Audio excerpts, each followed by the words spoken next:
Hello everyone. Today we are going to explore one of the most fascinating topics in linguistics, the tapestry of language. Excited, language is not just a tool for speaking.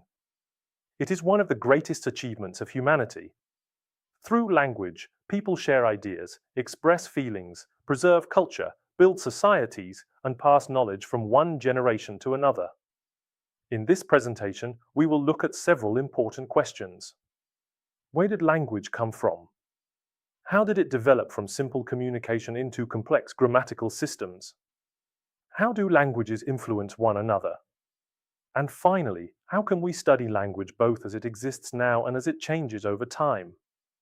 By the end of this lesson, you will see that language is not something fixed or static. Thoughtful, it is living, changing, and deeply connected to human history. Let us begin with the origin of language. Curious, this is one of the greatest unsolved mysteries in science.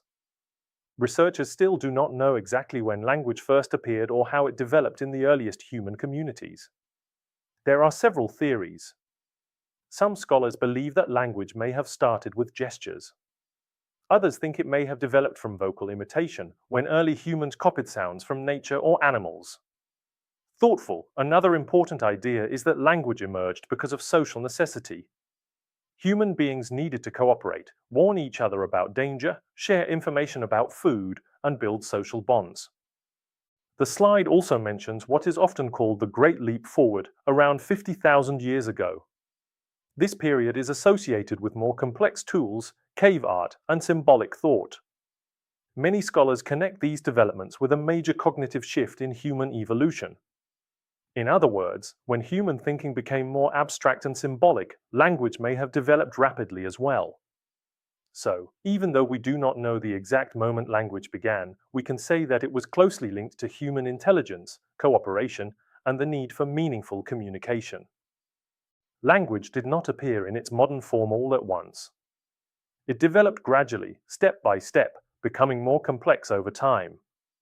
At the earliest stage, communication may have consisted of simple vocalizations, gestures, and a very small survival vocabulary.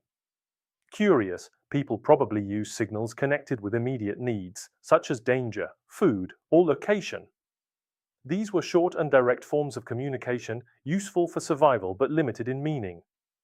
Later, proto-languages began to appear. At this stage, communication moved beyond isolated sounds or single words. Thoughtful, early grammar started to develop. Word order became more meaningful, and people were able to express more structured ideas. This was a major step because it allowed communication to become more precise and more flexible.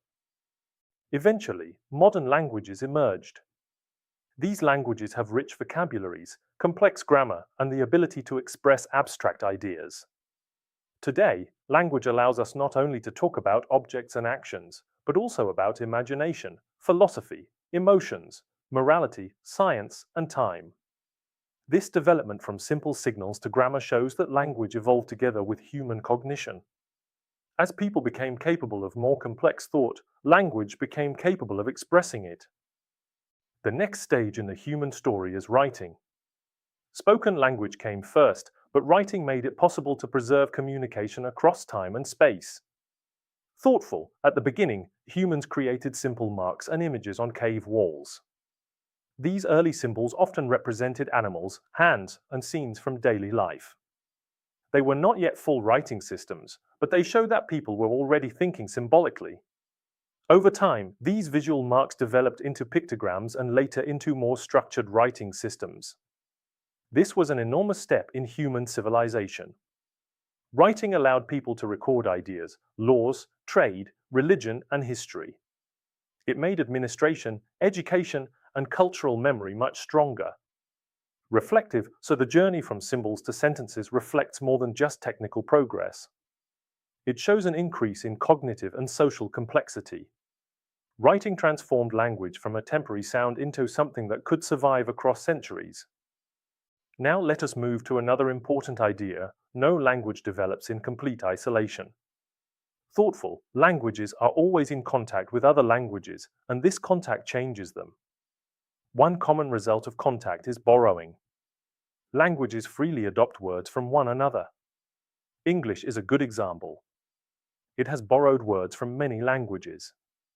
On this slide, we see examples such as rendezvous from French, shampoo from Hindi, and algebra from Arabic. These examples remind us that language contact is a normal and productive process.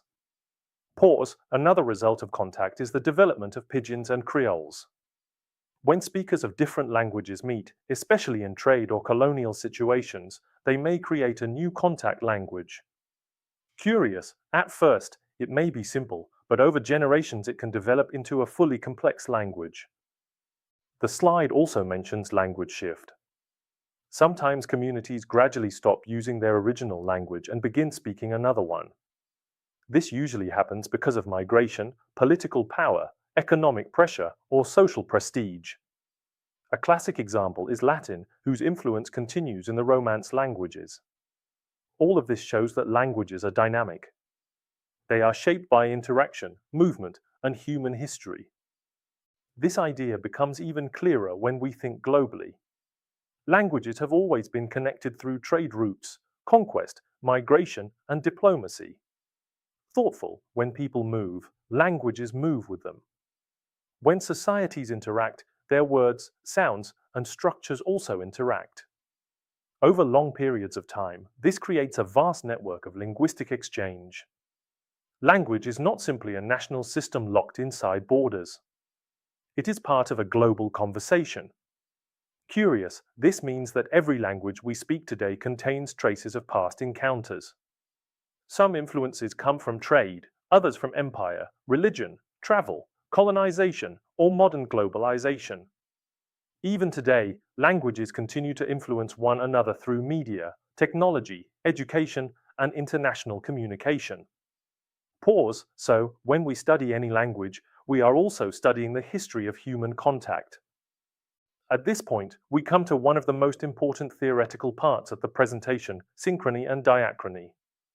Curious, synchrony means studying a language at one specific moment in time. It focuses on how the language works now. A synchronic approach asks questions such as, what does this word mean today? What grammar rules exist in the language at this stage? How does the system function as a whole? Diachrony, in contrast, studies language through time. It examines how words, sounds, meanings, and structures change across centuries. A diachronic approach asks, what did this word mean originally? How did its meaning change? What historical processes affected the language? Thoughtful, these are two different but equally important ways of looking at language. Synchrony gives us a snapshot. Diachrony gives us a film. One shows the present structure, and the other shows the history of change. A key figure connected with this distinction is Ferdinand de Saussure, one of the founders of modern linguistics. Saussure strongly emphasized the difference between synchrony and diachrony. Thoughtful, he argued that when we study a language synchronically, we see a system in internal equilibrium. In other words, the language at a given moment forms a coherent and self-contained structure. He also believed that diachronic changes are real, but they are less systematic when taken by themselves. For him, the synchronic state of a language was central to structural linguistics because it allowed scholars to analyze relationships between elements within the system. Reflective, Saussure's ideas were extremely influential. They helped linguists move away from studying language only historically and encouraged them to analyze language as an organized structure.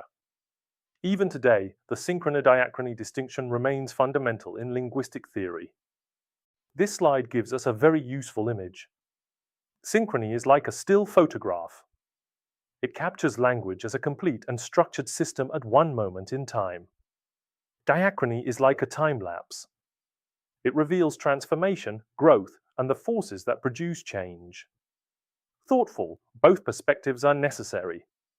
If we only study synchrony, we may understand how the system works now, but we may miss the reasons behind many irregularities or patterns. If we only study diachrony, we may know where forms came from, but we may fail to understand how the language functions today. Curious, so, the best understanding comes when we combine both approaches. Language is both a present system and a historical process.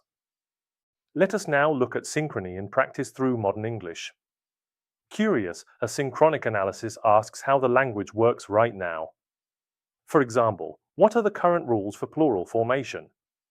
Why do we say dogs in a regular way, but children as an irregular form? A synchronic linguist studies these facts as part of the current grammatical system. Another example is the word literally. In modern usage, it is often used for emphasis, even when the meaning is not strictly literal. Thoughtful, a synchronic approach does not judge whether this is good or bad. Instead, it describes how speakers currently use the word. Synchrony also studies pronunciation, syntax, and vocabulary as parts of one living structure.